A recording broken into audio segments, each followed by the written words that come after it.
Hi everyone, welcome to education point. So जैसे कि आपको पता है कि हम क्लास 11th की जो एनसीईआरटी है ज्योग्राफी की, उसे कवर कर रहे हैं। एंड इस बुक का नेम है fundamental of physical geography and इसकी टोटल 2 बुक्स हैं आपकी क्लास 11th में। तो अभी हम फर्स्ट बुक ही कवर कर रहे हैं एंड इसे कवर करने के बाद में सेकंड बुक जो है फिर स्टार्ट करेंगे।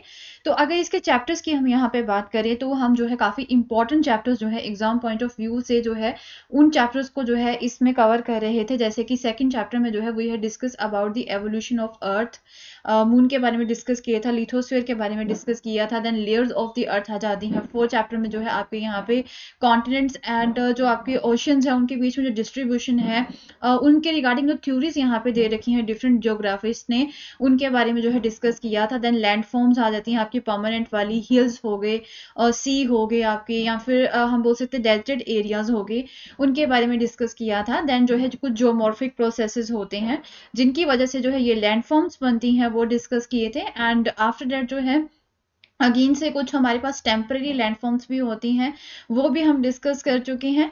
एंड आफ्टर दैट जो है क्लाइमेट के बारे में, वेदर के बारे में डिस्कस किया था, वेदर फिनोमिना, पूरा जो वेदर प्रोसेस है उसके डिस्ट्रीब्यूशन की भी, वेदर डिस्ट्रीब्यूशन के बारे में भी डिस्कस किया था। And solar radiation, the most important topic from the exam point of view. तो ये सारे ही टॉपिक्स हम जो है ऑलरेडी कवर कर चुके हैं। एंड अब हम यहाँ पे बात कर रहे थे about the water, right. Water के बारे में डिस्कस कर रहे थे, उनके जो ओशंस में जो आपको वाटर देखने को मिलता है उसके बारे में डिस्कस कर रहे थे। एंड इसी चैप्टर को जो है आगे हम यहाँ पे आज आगे कंटिन्यू करेंगे। 13 चैप्टर हम यहाँ पे कवर कर रहे थे एंड इसमें हम जो है क्या कवर करेंगे आज, सैलिनिटी, राइट। सैलिनिटी जो यहाँ पे पाई जाती है ओशन वाटर्स में, उसे देखेंगे आज, राइट। तो एक्चुअल में सैलिनिटी होती क्या है, इसे हम किस तरह से चेक करते हैं। तो जैसे हम खारा पानी बोल देते हैं ना, ये वैसे होता है।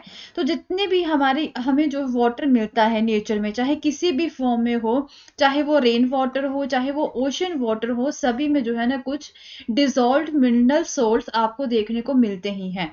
सो सैलिनिटी जो है वो एक ऐसी टर्म है जिसे यहाँ पे यूज किया जाता है to define the total content of dissolve salts in the sea water, right. कि जो डिजॉल्व सोर्स है यहाँ पे सी वाटर में, उसका कितना टोटल कंटेंट है, राइट, उसे देखने के लिए जो है हम एक सैलिनिटी वर्ड जो है वो यूज कर देते हैं।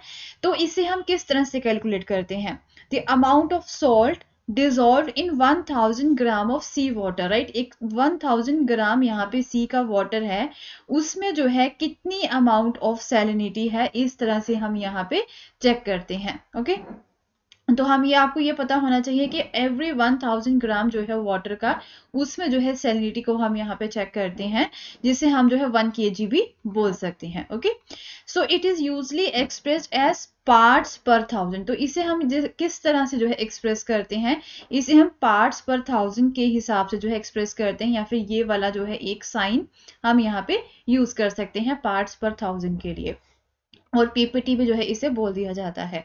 सो सैलिनिटी जो है एक इंपॉर्टेंट प्रॉपर्टी है यहाँ पे सी वाटर की। एंड 24.7 पार्ट्स पर थाउजेंड की जो सैलिनिटी है, it has been considered as the upper limit to demarcate the brackish water, right. तो यहाँ पे 24.7 से ऊपर जो है अगर आपको देखने को मिलता है यहाँ पे सैलिनिटी के अमाउंट, तो उस वाटर को हम ब्रैकिश वाटर जो है बोल देते हैं। तो जो कौन से फैक्टर्स है जो कि ओशन सैलिनिटी को जो है यहाँ पे इफेक्ट करते हैं, वो देख लेते हैं। जो सैलिनिटी होती है वाटर की in surface layer of the oceans, right. जो सरफेस लेयर्स होती हैं ओशंस की, डिपेंड करता है mainly on the evaporation and precipitation के ऊपर। एंड उसके अलावा कोस्टल रीजन्स में अगर हम यहाँ पे बात करें, so by the fresh water flow from the river, जो फ्रेश वाटर यहाँ पे रिवर से आता है। इन पोलार रीजन्स की अगर हम बात करें तो वहां पे फ्रीजिंग एंड जो आइस की थॉइंग होती है, उसकी वजह से जो है सरफेस सैलिनिटी आपकी जो है वो प्रभावित होती है। उसके अलावा जो हवा है, विंड जो है, ये भी जो है किसी पर्टिकुलर एरिया की सैलिनिटी को इन्फ्लुएंस करती है by transferring the water to the other areas, right. And जो ओशन करंट्स हैं, ओके, तो ओशन करंट्स है, they contribute to the salinity variations, right. And salinity, temperature and density जो होती है वाटर की, वो जो है एक दूसरे के साथ इंटर रिलेटेड है। Hence any change in the temperature और डेंसिटी, राइट, टेम्परेचर या फिर डेंसिटी में कोई भी अगर चेंज है तो वो जो है एक तरह से वाटर की सैलिनिटी को प्रभावित करते हैं। तो यहाँ पे कुछ फैक्ट्स जो है वो यहाँ पे दे रखे हैं। Highest salinity in the water bodies जो है वो कहाँ पे है, लेक वैन है टर्की में। ओके, तो इससे जो है हम बोल सकते हैं कि 330 पीपीटी जो है यहाँ पे इसकी सैलिनिटी है।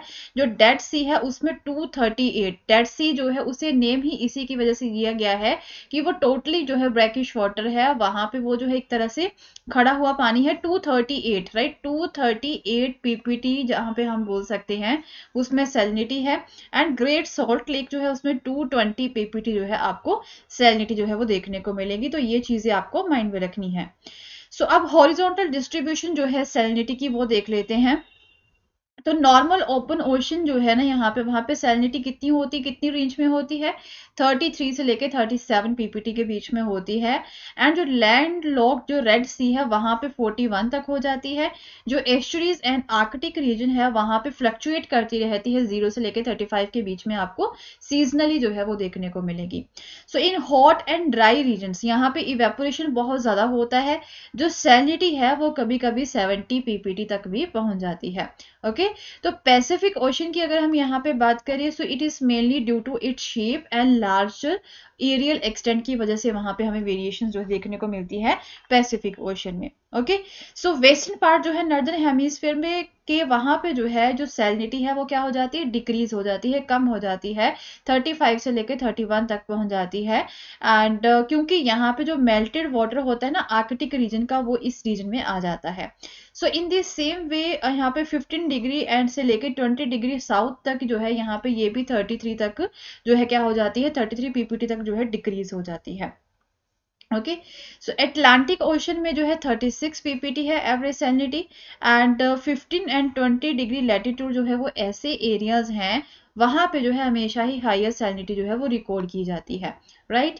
एंड 20 डिग्री से लेकर 30 डिग्री नॉर्थ की अगर हम यहाँ पे बात करें तो वहां पे मैक्सिमम सैलिनिटी कितनी होती है, 37। And 20 degree west and 60 degree west के बीच में इतनी ही होती है। ओके, तो जैसे ही हम नॉर्थ की तरफ चलते हैं वहां पे डिक्रीज होती रहती है।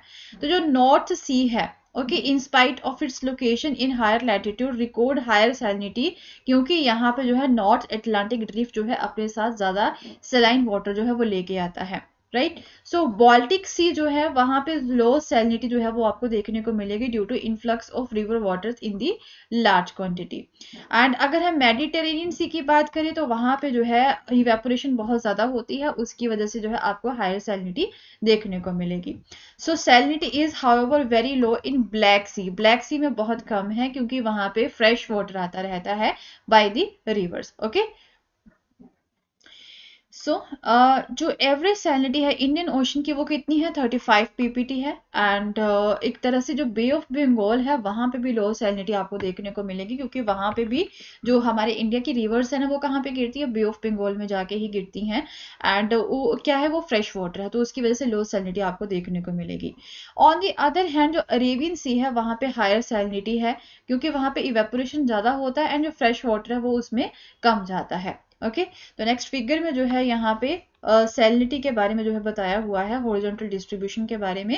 पहले वर्टिकल डिस्ट्रीब्यूशन की अगर हम यहाँ पे बात कर लेते हैं तो सैलिनिटी जो है जैसे अब डेप्थ की, जैसे डेप्थ में हम जाए यहाँ पे ओशन वाटर की, तो वहां पे भी जो सैलिनिटी है वो चेंज होती रहती है by the way. And it changes depends upon the location of the sea, right. जो सरफेस में क्या होता है, सैलिनिटी वहां पे इंक्रीज होती है by the loss of water to the ice और इवेपोरेशन। सरफेस पे क्या होता है, वाटर की फॉर्म चेंज होती रहती है, इवेपोरेट होता रहता है, या तो फिर जो है वो वहां पे आइस बन जाती है, राइट, तो उसकी वजह से भी चेंज होती है, या फिर फ्रेश वाटर्स जो है वहां पे आ जाता है। जब फ्रेश वाटर वहां पे ऐड हो जाएगा सरफेस में तो सैलिनिटी कम हो जाएगी। ओके, बट जब यहाँ पे आइस बन जाती है या फिर इवेपोरेशन होता है तो सैलिनिटी क्या होती है, इंक्रीज हो जाती है। ओके, सो सैलिनिटी जो है हर डेप्थ में वो फिक्स्ड है, because there is no way that water is lost, क्योंकि डेप्थ में जाके तो वाटर लॉस्ट नहीं होगा या फिर सोल्ट जो है वो ऐड नहीं होगा।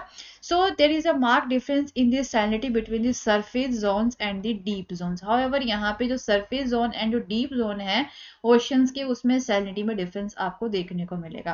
ओके, जो लोअर सैलिनिटी वाटर जो होता है वो हमेशा ही ऊपर रहता है above the higher salinity dense water. Okay, so salinity जो है जैसे ही जैसे हम डेप्थ में जाते हैं वो इंक्रीज होती जाती है, and this there is a distinct zone जिसे हम जो है हेल्कोलाइन बोलते हैं।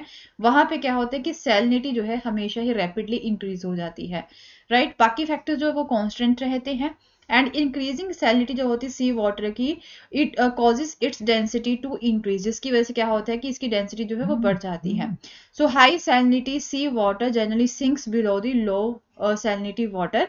ऑब्वियसली जिसमें ज़्यादा एक तरह से खारापन होगा जिस पानी में, वो हमेशा ही नीचे जो है सिंक हो जाएगा पानी, एंड जो लोअर सैलिनिटी वाला वाटर है वो हमेशा ही ऊपर रहेगा। Okay, so that's all for the day, and we'll continue with the same chapter in our next video. And अगर आपको मेरा कोर्स पसंद आया तो इसे शेयर करना ना भूलें। Thank you so much, have a nice day, bye bye.